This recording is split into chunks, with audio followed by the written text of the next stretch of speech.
సనాతన ధర్మంలో తెలియక కొంతమంది అంటుంటారు, ఇంతమంది దేవుళ్ళేమిటి, ఇంతమంది దేవుళ్ళేమిటి అంటారు. ఇంతమంది దేవుళ్ళు కాదు, ఇంతమందిగా ఉన్న దేవుడు తప్ప ఇంతమంది దేవుళ్ళు ఉండరు. ఆయనే పరమ భాగవతోత్తములైన వారి కోసమని దిగి వస్తాడు. ఒక ఆయన తపస్సు చేస్తాడు, ఈశ్వరా మిమ్మల్ని గుర్రంగా చూడాలనుంది, హైగ్రీవుడిగా వస్తాడు. హే భగవన్ మిమ్మల్ని నందిముఖంతో చూడాలనుంది, నందీశ్వరుడిగా వస్తాడు. హే భగవన్ మిమ్మల్ని మనుష్యుడిగా చూడాలనుంది, రామచంద్ర ప్రభువుగా వస్తాడు. హే భగవన్ మిమ్మల్ని ఒక క్షత్రియుడిగా ఉగ్రంగా గడ్రగొడ్డలు పట్టుకు తిరుగుతుంటే చూడాలనుంది, పరశురాముడిగా వస్తాడు.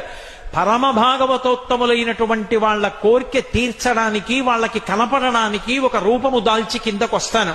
ఇలా వచ్చినటువంటి విష్ణువు యొక్క అవతారములలో 21 అవతారములను ఉన్నాయి, 21 అవతారములు. వాటిని స్మరిస్తే చాలు, వాటిని ఒక్కసారి జ్ఞాపకానికి తెచ్చుకుంటే చాలు. నైమిషారణ్యం లాంటి ప్రదేశాలలో ఆ పేర్లు ఒక్కసారి వింటే చాలు, అవి ప్రధానమైన అవతారములు అని